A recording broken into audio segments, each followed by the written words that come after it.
So, Yeah.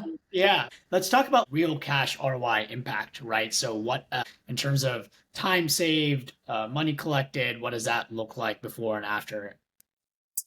Yeah, like I think the two things I really anchor on is I think within like a month of, and the first thing is one thing I also know finance professionals are very skeptical of is implementation because I think implementation for any finance tool is extremely annoying. But Invoice Butler was very seamless where like I think we were live like within like a week or two, and a lot of it was just like plugging in our QuickBooks and plugging in like our other business systems to kind of give you guys like the correct context of like what is going on with all of these different types of invoices.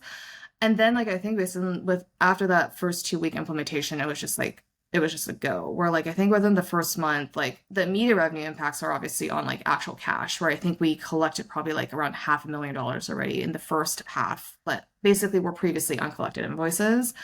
And then the second thing is like velocity, like just like the speed of response that we were driving into some of these difficult conversations or collections conversations. Like I would say it's probably at least like 2 to 3 times faster than what we were doing before. And part of it is just kind of like when you have a person doing it, like you have to have someone just be on very on top of like routinely just checking in, asking. But then like when you set the AI to do it, like obviously it's like every 3 days it's just gonna email this person and trying to get a response. And it's extremely helpful when they like you also change up the emails. So it's like people don't feel like it's just like a bot talking to them.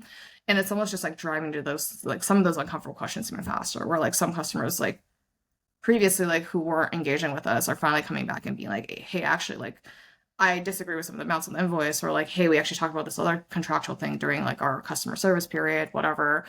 And then it's like we're actually able to have these conversations with them and like come to a resolution of like, oh, this is actually what should have happened. Oh, actually, no, I agree. Like we should have gotten charged this, XYZ things. And I think it's like that, like some of those, it's that velocity thing, I think has given us a lot of momentum.